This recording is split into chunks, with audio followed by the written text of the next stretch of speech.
سورۃ الحشر، بسم اللہ الرحمن الرحیم۔ شروع اللہ کے نام سے جو بے انتہا مہربان نہایت رحم فرمانے والا ہے۔ سبح للہ ما فی السماوات وما فی الارض وہو العزیز الحکیم۔ اللہ ہی کی تسبیح کی ہے ہر اس چیز نے جو آسمانوں میں ہے اور جو زمین میں ہے، اور وہی غالب اور حکیم ہے۔ یعنی یہ پوری کائنات اللہ کی وفادار ہے، اللہ کو یاد کرتی ہے، اللہ کی پاکی بیان کرتی ہے، اللہ کے فیصلوں پہ راضی ہے، اللہ سے انہیں کوئی شکایت نہیں، کوئی شکوہ نہیں۔ اور دوسری طرف انسان اپنے آپ کو دیکھے کہ وہ کیا کر رہا ہے۔ ربیہ بن کعب سے روایت ہے، کہتے ہیں کہ میں دن بھر نبی صلی اللہ علیہ وسلم کی خدمت کیا کرتا تھا، جب رات آتی تو آپ کے دروازے کے پاس سو جاتا۔ میں ہمیشہ سنتا کہ آپ یہ پڑھ رہے ہیں، سبحان اللہ سبحان اللہ سبحان ربی، یہاں تک کہ میں تھک جاتا یا مجھے نیند آ جاتی اور میں سو جاتا، مگر آپ تسبیح پڑھتے رہتے۔ هو الذی اخرج الذین کفروا من اہل الکتاب من دیارہم لاول الحشر، وہی ہے جس نے اہل کتاب کافروں کو پہلے ہی حملے میں ان کے گھروں سے نکال باہر کیا۔ یہاں پر ایک واقعہ ہے تاریخی جس کی طرف پہلے اشارہ کروں گی تاکہ آیات سمجھ آئیں۔ مدینہ کے مشرق میں بنو نذیر کی آبادی تھی۔ نبی صلی اللہ علیہ وسلم جب مدینہ تشریف لائے تو یہودیوں کے 3 بڑے قبیلے مدینہ کے مضافات میں آباد تھے، بنو نذیر، بنو قینقاع اور بنو قریظہ۔ تو بنو نذیر کی جو آبادی تھی، ان سے نبی صلی اللہ علیہ وسلم کا صلح کا معاہدہ تھا، لیکن یہ لوگ بار بار عہد شکنی کرتے، صرف یہی نہیں باقی قبائل بھی کرتے۔ اب ایک موقع پر ہوا یہ کہ نبی صلی اللہ علیہ وسلم ان کے پاس کسی معاملے میں ان کی بستی میں گئے، تو ان لوگوں نے سازش کر کے جہاں آپ تشریف فرما تھے وہاں سے اوپر چھت سے ایک پتھر گرا کے آپ کو ہلاک کرنا چاہا۔ اللہ سبحانہ وتعالیٰ نے وحی کے ذریعے آپ کو خبر دے دی۔ آپ صلی اللہ علیہ وسلم فوراً واپس تشریف لائے اور پھر اللہ کے حکم سے ان کا جا کر محاصرہ کیا، اور 4 ہجری میں ان کو مدینہ سے نکلنے کا حکم دے دیا گیا۔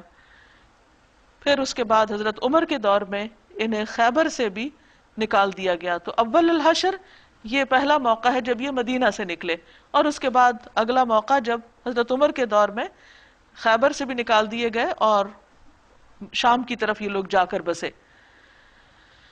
تو اللہ تعالیٰ فرماتے ہیں کہ یہ اللہ ہی ہے جس نے ان اہل کتاب کافروں کو پہلے ہی حملے میں گھروں سے نکال باہر کیا۔ ان کے وہم و گمان میں بھی نہیں تھا، نہ کسی اور کے وہم و گمان میں۔ تمہیں یہ گمان نہ تھا کہ وہ نکل جائیں گے، اور وہ بھی یہ سمجھے بیٹھے تھے کہ ان کے قلعے انہیں اللہ سے بچا لیں گے۔ یعنی انہوں نے اپنے تحفظ کے لیے قلعے بنا رکھے تھے، اور وہ اپنے آپ کو ہر طرح سے پروٹیکٹ کیے ہوئے تھے، اسلحہ، عمارتیں، مضبوط گھر، کاروبار، ہر چیز تھا ان کے پاس، لیکن کیا نہیں تھی عہد کی وفاداری اور اللہ کے رسول صلی اللہ علیہ وسلم پر ایمان اور اللہ کے حکموں کی پابندی وہ نہیں تھی۔ لہٰذا دنیا کی کوئی چیز ان کے کام نہ آئی، مگر اللہ ایسے رخ سے ان پر آیا جدھر ان کا خیال بھی نہیں گیا تھا۔ اس نے ان کے دلوں میں رعب ڈال دیا، خوف ڈال دیا مسلمانوں کا۔ نتیجہ یہ ہوا کہ وہ خود اپنے ہاتھوں سے بھی اپنے گھروں کو برباد کر رہے تھے، اور مومنوں کے ہاتھوں بھی برباد کروا رہے تھے۔ یعنی جاتے ہوئے وہ اپنا سب سامان وغیرہ اٹھا رہے تھے، حتیٰ کہ انہوں نے اپنے چھتیں توڑ کے اس کی کڑیاں بھی نکال کے لاد کر وہ لے گئے مدینہ سے، اور مومنوں کے ہاتھوں بھی برباد کروا رہے تھے۔ یعنی بعد میں پھر جو کچھ بچا کچا تھا وہ ختم ہو گیا۔ بس عبرت حاصل کرو اے آنکھیں رکھنے والو، فاعتبروا یا اولی الابصار۔ کس بات کی عبرت، کیا سبق؟ کہ جو شخص اللہ اور اس کے رسول کی مخالفت کرتا ہے، ان کے ساتھ دھوکہ کرتا ہے، ان کے ساتھ کیے ہوئے عہد کی پابندی نہیں کرتا، اس کو کس طرح دنیا میں ذلت کا سامنا کرنا پڑتا ہے۔ یہ ذلت کی عملی مثال ہے۔ اگر اللہ نے ان کے حق میں جلا وطنی نہ لکھ دی ہوتی تو وہ دنیا میں ہی انہیں عذاب دے ڈالتا، یعنی سرے سے ہی ختم کر دیتا، اور آخرت میں تو ان کے لیے دوزخ کا عذاب ہے۔ یہ سب کچھ اس لیے ہوا کہ انہوں نے اللہ اور اس کے رسول کا مقابلہ کیا۔ یعنی یہ اتنی بڑی سزا اس لیے تھی کہ یہ کسی عام انسان سے معاملہ نہیں تھا۔ انسانوں کے درمیان جو معاہدات ہیں ان کی بھی پابندی کرنی چاہیے، لیکن اگر اللہ اور اس کے رسول سے کوئی عہد کیا ہوا ہو کسی نے تو اس کی پابندی تو کئی گنا زیادہ کرنے کی ضرورت ہے۔ اور جو بھی اللہ کا مقابلہ کرے اللہ اس کو سزا دینے میں بہت سخت ہے۔ تم لوگوں نے کھجوروں کے جو درخت کاٹے یا جن کو اپنی جڑوں پر کھڑا رہنے دیا، یہ سب اللہ ہی کے اذن سے تھا، اور اللہ نے یہ اذن اس لیے دیا تاکہ فاسقوں کو ذلیل و خوار کر دے۔ اور جو مال اللہ نے ان کے قبضے سے نکال کر اپنے رسول کی طرف پلٹا دیے، وہ ایسے مال نہیں ہیں جن پر تم نے اپنے گھوڑے اور اونٹ دوڑائے ہوں۔ یعنی جب باقاعدہ جنگ میں مال غنیمت حاصل ہوتا تو اس کی تقسیم کا قانون اور ہے، اور یہ فے کا مال ہے جو جنگ کے بغیر ہاتھ آیا، بلکہ اللہ اپنے رسولوں کو جس پر چاہتا ہے تسلط عطا فرما دیتا ہے۔ اللہ ہر چیز پر قادر ہے۔ جو کچھ بھی اللہ ان بستیوں کے لوگوں سے اپنے رسول کی طرف پلٹا دے، مال فے، وہ اللہ اور رسول اور رشتہ داروں اور یتامہ اور مساکین اور مسافروں کے لیے ہے، یعنی عام لوگوں کا اس میں حصہ نہیں، تاکہ وہ تمہارے مالداروں ہی کے درمیان گردش نہ کرتا رہے۔ زکوٰۃ کا قانون بھی اسی لیے رکھا گیا تاکہ مال ایک جگہ نہ جمع ہو، سوسائٹی میں پھرتا رہے، یعنی سب تک جاتا رہے، سب فائدہ اٹھائیں، کیونکہ کوئی بھی چیز جب ایک جگہ اکٹھی ہو جاتی ہے وہ نقصان کا باعث بن جاتی۔ مثلا اگر سمندر کا پانی سمندر میں ہی رہے اور ہوا اس کو اٹھا کے بادل کی شکل میں دور لے جا کے نہ برسائے تو آپ دیکھیے کہ سمندروں میں طغیان ہی آ جائے۔ اسی طرح جسم میں انسان کے خون سرکولیٹ کرتا رہتا ہے تو وہ اس کے لیے صحت کا باعث ہے، لیکن اگر وہ سرکولیشن بند ہو جائے، کہیں ایک جگہ کوئی بھی کلاٹنگ ہو جائے، چاہے تھوڑی سی کیوں نہ ہو، تو وہ اس کے لیے ہلاکت کا باعث بن جاتا ہے۔ اسی طرح دیگر مثالوں سے بھی انسان اس بات کو سمجھ سکتا ہے۔ تو اللہ تعالیٰ نے مالی معاملات میں خاص طور پر ایسے قوانین دیے ہیں مسلمانوں کو کہ جس کے ذریعے دولت صرف چند ہاتھوں تک نہ رہ جائے اور باقی طبقات محروم نہ ہوں، ان کو زکوٰۃ سے، اور پھر زکوٰۃ سے بھی اگر بات نہ بنے تو صدقات اور خیرات اور دیگر طریقوں سے ان کی مدد کی جاتی رہے۔ وما آتاکم الرسول فخذوہ، جو کچھ رسول صلی اللہ علیہ وسلم تمہیں دیں وہ لے لو، اور جس چیز سے وہ تم کو روک دیں اس سے رک جاؤ۔ واتقوا اللہ، اللہ سے ڈرو، اللہ سخت سزا دینے والا ہے۔ نیز وہ مال ان غریب مہاجرین کے لیے ہیں، یعنی مال فے، جو اپنے گھروں اور جائیدادوں سے باہر نکالے گئے تھے، یعنی مکہ سے چھوڑ کر سب کچھ اللہ کی خاطر اس کے رسول کے ساتھ مدینہ آ گئے، تو ان کے وظائف بھی اس میں سے ہوں گے۔ یہ لوگ اللہ کا فضل اور اس کی خوشنودی چاہتے ہیں، اور یہ لوگ صرف مکہ سے نہیں بلکہ کچھ اور علاقوں سے بھی آئے ہوئے تھے مدینہ میں، جو اصحاب صفہ وغیرہ تھے، اور اللہ اور اس کے رسول کی حمایت پر کمر بستہ رہتے ہیں، یعنی جب ضرورت پڑتی ہے وہ فوراً خدمت کے لیے حاضر ہو جاتے ہیں۔ یہی راست باز لوگ ہیں۔ اولئک هم الصادقون، کیوں؟ کیونکہ وہ عمل سے اپنی بات کو سچا کرتے ہیں کہ واقعی وہ اللہ رسول کی خاطر اپنے گھر بار چھوڑ کر آئے ہیں اور دین کے راستے میں قربانی کرنے سے دریغ نہیں کرتے۔ اور وہ ان لوگوں کے لیے بھی ہے جو ان مہاجرین کی آمد سے پہلے ہی ایمان لا کر دار الہجرت میں مقیم تھے، یعنی انصار۔ یہ ان لوگوں سے محبت کرتے ہیں جو ہجرت کر کے ان کے پاس آئے ہیں۔ یہاں پر آپ دیکھیے کہ مہاجرین اور انصار کے باہمی تعلق کو اللہ سبحانہ وتعالیٰ بیان فرما رہے ہیں اور اس کی گواہی دے رہے ہیں کہ ان کے درمیان محبت کا رشتہ ہے، یہ اللہ کی خاطر ایک دوسرے سے محبت کرتے ہیں۔ ایک ہجرت کر کے آیا ہے اور دوسرا اس کو اپنے گھر میں ویلکم کر رہا ہے، اور یہ صرف اور صرف اللہ کی خاطر ہو رہا ہے۔ تو اس کے بارے میں فرمایا کہ یہ ان لوگوں سے محبت کرتے ہیں جو ہجرت کر کے ان کے پاس آئے ہیں، وہ ان کو بوجھ نہیں سمجھتے، ان کو اپنے لیے مصیبت نہیں سمجھتے، اور جو کچھ بھی ان کو دے دیا جائے اس کی کوئی حاجت یہ اپنے دلوں میں محسوس نہیں کرتے۔ یعنی اللہ کے رسول صلی اللہ علیہ وسلم اگر مہاجرین کو کچھ دیتے اور انصار کو کبھی نہیں بھی دیتے تو وہ اس کو مائنڈ نہیں کرتے تھے، اور اپنی ذات پر دوسروں کو ترجیح دیتے ہیں، خواہ اپنی جگہ محتاج ہوں، خود نہ بھی ہو ان کے پاس پھر بھی دیتے ہیں۔ تو سوچئے ان لوگوں کا کیا معاملہ ہے، پھر کیسا ایمان اور کیسا دین ہے کہ جو ہوتے ہوئے بھی نہ دیں اللہ کے راستے میں۔ تو اس میں آپ دیکھیے کہ ایک خاص واقعہ بھی بیان کیا جاتا ہے۔ کہتے ہیں کہ نبی صلی اللہ علیہ وسلم کے پاس کوئی مہمان آتے تھے تو آپ ان کو کسی نہ کسی کے ساتھ بھجوا دیتے تھے۔ تو ان انصاری نے کہا کہ اللہ کے رسول صلی اللہ علیہ وسلم آپ میرے پاس مہمان بھیج دیجئے۔ جب یہ مہمان کو لے کے گھر پہنچے تو اتنا کھانا نہیں تھا، بس اتنا تھا کہ یا گھر والے کھا لیتے تو یا مہمان کا آتا۔ تو انہوں نے اپنی بیوی سے کہا کہ بچوں کو بھوکا ہی سلا دو تھپک کر، تو انہوں نے سلا دیا۔ اس کے بعد مہمان کو کھانے پہ بٹھایا، چراغ بجھا دیا، خود بھی کچھ نہیں کھایا، اور مہمان کو یوں ظاہر کیا کہ جیسے وہ ساتھ کچھ کھا رہے ہیں، کیونکہ اس طرح ادروائز مہمان کھاتا نہیں۔ تو جو کچھ تھا وہ مہمان کو کھلا دیا، اور اس راز کا علم صرف اللہ کو تھا، کسی کو بتایا بھی نہیں۔ تو اللہ سبحانہ وتعالیٰ نے ان کی تعریف میں یہ آیت نازل کی کہ یہ اپنی ذات پر، اپنے گھر والوں پر دوسروں کو ترجیح دیتے ہیں صرف اللہ کی خاطر، خواہ خود بھوکے بھی کیوں نہ ہوں۔ حقیقت یہ ہے کہ جو لوگ اپنے دل کی تنگی سے بچا لیے گئے وہی کامیاب ہونے والے ہیں۔ یعنی دین بھی وہیں پھلتا پھولتا ہے، اچھے ریلیشن شپس بھی وہیں ہوتے ہیں جہاں انسان دوسروں کو خود پر ترجیح دیتا ہے۔ اور اگر حال یہ ہو کہ انسان خود کو بڑا سمجھ بیٹھے اور دوسروں کو اپنے مقابلے میں حقیر سمجھے تو وہاں کبھی بھی خوشیاں نہیں ہو سکتی۔ رسول اللہ صلی اللہ علیہ وسلم نے فرمایا، ایک مسلمان کے دل میں ایمان اور بخل، شح اکٹھے نہیں ہو سکتے۔ یہی وہ مضبوط کردار تھا جس کی وجہ سے صحابہ کرام کے کاموں میں اتنی برکت ہوئی کہ چند سالوں کے اندر انہوں نے دنیا کا نقشہ بدل کے رکھ دیا۔ اور خاص طور پر دین کے کام میں جس اخلاق کی ضرورت ہے وہ دل کی وسعت ہے، یعنی شح سے بچنے کے لیے کہا گیا۔ عبداللہ ابن عمر رضی اللہ عنہ سے روایت ہے کہ رسول اللہ صلی اللہ علیہ وسلم نے خطبہ دیتے ہوئے فرمایا، حرص سے بچو کیونکہ تم سے پہلے لوگ اسی حرص کی وجہ سے تباہ ہوئے ہیں۔ حرص نے ان کو بخل کا حکم دیا تو انہوں نے بخل اختیار کر لیا، اور حرص نے جب ان سے ناتا توڑنے کا کہا یا رشتہ توڑنے کا تو وہ توڑ بیٹھے، اور جب حرص نے فسق و فجور پر ابھارا تو وہ اس کے مرتکب ہوئے۔ والذین جاؤوا من بعدہم، اور وہ ان لوگوں کے لیے بھی ہے جو ان اگلوں کے بعد آئے ہیں، جو کہتے ہیں ربنا اغفر لنا ولاخواننا الذین سبقونا بالایمان ولا تجعل فی قلوبنا غلا للذین آمنوا ربنا انک رؤوف الرحیم۔ اے ہمارے رب، ہمیں اور ہمارے ان سب بھائیوں کو بخش دے جو ہم سے پہلے ایمان لائے ہیں، اور ہمارے دلوں میں اہل ایمان کے لیے کوئی بغض نہ رکھ، اے ہمارے رب تو بڑا مہربان اور رحیم ہے۔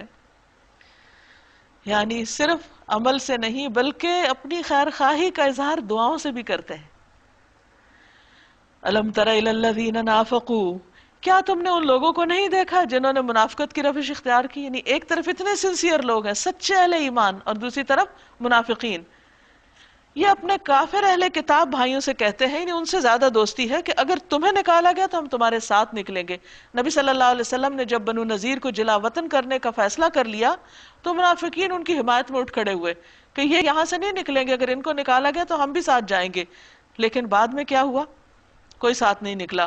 اور تمہارے معاملے میں ہم کسی کی بات ہرگز نہ مانیں گے، یعنی بلا وجہ ان کے ساتھ وفاداریاں جا کے، اور اللہ کے رسول صلی اللہ علیہ وسلم کے حکم کی صاف صاف مخالفت۔ اور آپ بھی اپنی طرف سے حکم نہیں دے رہے تھے، اللہ کی طرف سے یہ فیصلہ آیا تھا۔ اور کہتے ہیں کہ اگر تم سے جنگ کی گئی تو ہم تمہاری مدد کریں گے، مگر اللہ گواہ ہے کہ یہ لوگ قطعی جھوٹے ہیں، یعنی منافقین، کیونکہ نفاق کی تو بنیاد ہی جھوٹ ہوتا ہے۔ اگر وہ نکالے گئے تو یہ ان کے ساتھ ہرگز نہ نکلیں گے، اور اگر ان سے جنگ کی گئی تو یہ ان کی ہرگز مدد نہ کریں گے، اور اگر یہ ان کی مدد کریں بھی تو پیٹ پھیر جائیں گے، بزدلی دکھائیں گے، اور پھر کہیں سے کوئی مدد نہ پائیں گے۔ ان کے دلوں میں اللہ سے بڑھ کر تمہارا خوف ہے، کیونکہ جھوٹا انسان ہمیشہ ڈرتا رہتا ہے، وہ گلٹی کانشیس ہوتا ہے، وہ دل کا چور ہوتا ہے، اس لیے وہ کبھی بھی جم کے کوئی کام نہیں کر سکتا، اس کے اندر استقامت نہیں ہوتی۔ یہ کیوں ہوتا ہے کہ لوگ اللہ سے ڈرنے کی بجائے لوگوں سے زیادہ ڈرتے ہیں؟ اس کی وجہ یہ ہوتی ہے کہ لوگوں کی طاقت انسان کو کھلی آنکھوں سے نظر آتی، لوگ سامنے نظر آ رہے ہوتے ہیں اس لیے لوگ ان سے ڈرتے ہیں۔ اللہ تعالیٰ نظر نہیں آتا اس لیے اس کو پیچھے کر دیتے ہیں، اس سے نہیں ڈرتے۔ تو جب انسان کے اندر منافقت ہوتی ہے تو یہ چیز پیدا ہو جاتی ہے کہ وہ اللہ سے نہیں ڈرتا اور لوگوں سے زیادہ ڈرتا ہے۔ فرمایا لَأَنْتُمْ أَشَدُّ رَهْبَةً فِي صُدُورِهِمْ مِنَ اللَّهِ، ان کے دلوں میں اللہ سے بڑھ کر تمہارا خوف ہے، اس لیے کہ یہ ایسے لوگ ہیں جو سمجھ بوجھ نہیں رکھتے۔ اگر دین کی سمجھ ہوتی تو ایسا ہرگز نہ کرتے، لیکن منافق ان کو دین کی کوئی سمجھ نہیں ہوتی۔ یہ کبھی اکٹھے ہو کر کھلے میدان میں تمہارا مقابلہ نہ کریں گے، لڑیں گے بھی تو قلعہ بند بستیوں میں بیٹھ کر یا دیواروں کے پیچھے چھپ کر۔ یہ آپس کی مخالفت میں بڑے سخت ہیں، یعنی تم انہیں اکٹھا سمجھتے ہو مگر ان کے دل ایک دوسرے سے پھٹے ہوئے ہیں۔ یہ بھی منافقت کی علامت ہے، کیونکہ ایمان انسان کو اکٹھا کرتا ہے، جب انسان کے دل کے اندر وسعت ہوتی ہے اور وہ اللہ کی خاطر کوئی بھی کام کرتا ہے تو جو لوگ بھی اللہ کے لیے کام کر رہے ہیں وہ خود بخود ان کے ساتھ مل جاتا ہے. ان کا حال یہ اس لیے ہے کہ یہ بے عقل لوگ ہیں، ان کو یہ نہیں پتا کہ کسی کے ساتھ تعاون وہ اللہ کی خاطر کر رہے ہیں. یہ انہی لوگوں کی مانند ہیں جو ان سے تھوڑی ہی مدت پہلے اپنے کیے کا مزہ چکھ چکے ہیں. اشارہ ہے کفار قریش اور بنو قینقاع کی طرف جو کچھ عرصے پہلے شکست کھا چکے تھے، اور ان کے لیے دردناک عذاب ہے. ان کی مثال شیطان کی سی ہے کہ پہلے وہ انسان سے کہتا ہے کہ کفر کر. جب انسان کفر کر بیٹھتا ہے تو کہتا ہے میں تجھ سے بری ذمہ ہوں، مجھے تو اللہ رب العالمین سے ڈر لگتا ہے.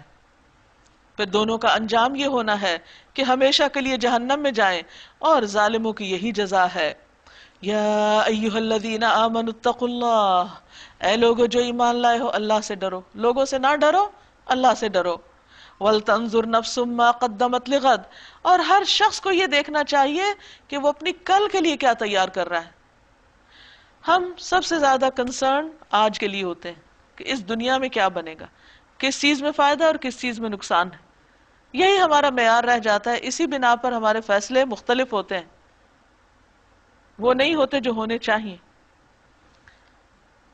اللہ سبحانہ وتعالیٰ نے ہماری زندگی کو 2 دنوں میں بانٹا ہے، ایک آج کا دن اور ایک کل کا دن ہے.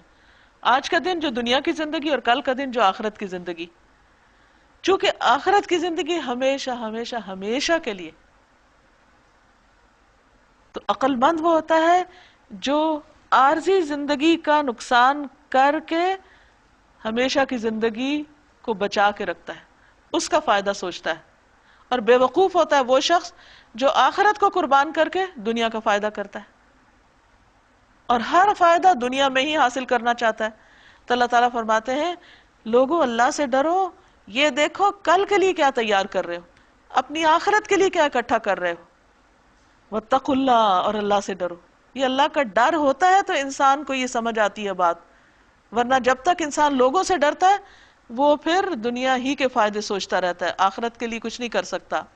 ان اللہ خبیر بما تعملون، یقیناً تمہارے ان سب اعمال سے اللہ باخبر ہے جو تم کر رہے ہو. سب نیتیں، اعمال، طریقہ کا ہر چیز اس کو پتا ہے کہ تم کوئی قدم اٹھاتے ہو کس طرف، کیا سوچ کے، اس سے کیا نتیجہ حاصل کرنا چاہتے ہو. وَلَا تَكُونُوا كَالَّذِينَ نَسُوا اللَّهَ فَأَنسَاهُمْ أَنفُسَهُمْ أُولَئِكَ هُمُ الْفَاسِقُونَ، ان لوگوں کی طرح نہ ہو جاؤ جو اللہ کو بھول گئے. اہل کتاب کی طرف اشارہ ہے. تو اللہ نے انہیں خود اپنا نفس بھلا دیا، یعنی جب انہوں نے اللہ کو بھلا تو غفلت میں پڑ گئے. جب انسان غافل ہوتا ہے تو بھول جاتا ہے کہ اس کا نفع نقصان حقیقت میں کس چیز میں ہے، وہ پھر صحیح سوچ نہیں رکھتا، صحیح ڈیسیژن نہیں لے پاتا. یہی لوگ فاسق ہیں، پھر وہ کھلے چھپے جہاں ضرورت پڑے اللہ کی نافرمانی کے کام کر جاتا ہے. پھر فرمایا لا یستوی اصحاب النار و اصحاب الجنہ، دوزخ میں جانے والے اور جنت میں جانے والے کبھی برابر نہیں ہوتے. نہ ان کا ایمان ایک جیسا، نہ ان کی عبادات ایک جیسی، نہ ان کا اخلاق ایک جیسا، نہ ان کی زندگی کے طریقے ایک جیسے. دونوں میں واضح فرق ہوتا ہے. جنت میں جانے والے ہی اصل میں کامیاب ہیں، چاہے ان کی دنیا کا کچھ نقصان بھی ہو جائے لیکن وہ اپنی آخرت کو قربان نہیں کرتے. لو انزلنا هذا القرآن على جبل لرأيته خاشعا متصدعا من خشیۃ اللہ، اگر ہم نے یہ قرآن کسی پہاڑ پر بھی اتار دیا ہوتا تو تم دیکھتے کہ وہ اللہ کے خوف سے دبا جا رہا ہے اور پھٹا پڑتا ہے. یعنی یہ قرآن کوئی معمولی چیز نہیں، لیکن ان لوگوں کے دل پتھروں سے بھی سخت ہیں کہ جن پر اللہ کی کوئی بات، اس قرآن کی کوئی بات اثر کرتی ہی نہیں، اندر جاتی ہی نہیں. ورنہ یہ قرآن اتنی پاورفل چیز ہے، ایسی تبدیلی لاتا ہے انسانوں کے اخلاق، کردار، مزاج میں، ان کے اندر ایسا تقویٰ پیدا کرتا ہے کہ پوری پرسنالٹی تبدیل ہو کے رہ جاتی، پوری سوچ تبدیل ہو کے رہ جاتی. انسان واقعی ٹوٹ جاتا ہے، اس کے اندر تکبر نہیں رہتا، اس کے اندر خشیت آتی ہے، تواضع آتی ہے، عاجزی آتی ہے. لیکن اگر قرآن پڑھنے کے بعد کسی کے اندر جھکاؤ نہ نظر آئے، عاجزی نظر نہ آئے، تو اس کا مطلب یہ ہے کہ وہ قرآن اندر نہیں داخل ہوا. ورنہ جو حقیقی قرآن ہے وہ تو بڑے بڑے پہاڑوں کو بھی بٹھا دیتا ہے. ایسی ان کے اندر خشیت آتی ہے. جیسے پہلے پارے میں اللہ تعالیٰ فرماتے ہیں کہ وَإِنَّ مِنَ الْحِجَارَةِ لَمَا يَتَفَجَّرُ، کہ بعض پتھر جو ہوتے ہیں وہ پھٹ جاتے ہیں، کچھ شک ہو جاتے ہیں اور کچھ اللہ کے ڈر سے گر پڑتے ہیں. لما یہبط من خشیت اللہ، یعنی پہاڑوں کے اندر، پتھروں کے اندر بھی اللہ کا ڈر ہے. لیکن انسان جب بے حس ہوتا ہے، اللہ کو بھلا دیتا ہے، غفلت کی زندگی میں آ جاتا ہے، تو پھر وہ پتھروں سے بھی زیادہ سنگ دل ہو جاتا ہے. وَتِلْكَ الْأَمْثَالُ نَضْرِبُهَا لِلنَّاسِ لَعَلَّهُمْ يَتَفَكَّرُونَ. یہ مثالیں ہم لوگوں کے سامنے اس لیے بیان کرتے ہیں کہ لوگ اپنی حالت پہ غور کریں کہ ہم اللہ کی بات کس درجے میں لے رہے ہیں، وہ ہمارے اندر بھی جا رہی ہے یا نہیں جا رہی. کون ہے وہ اللہ؟ هو اللہ الذی لا الہ الا ہو عالم الغیب والشہادہ هو الرحمن الرحیم. وہ اللہ ہی ہے جس کے سوا کوئی معبود نہیں، غائب اور ظاہر ہر چیز کا جاننے والا. جس کو اللہ کی یہ پہچان ہو جائے کہ وہ مجھے چھپ کے بھی میں کوئی کام کروں تو دیکھتا ہے، تو پھر وہ کبھی بھی غلط کام نہیں کر سکتا.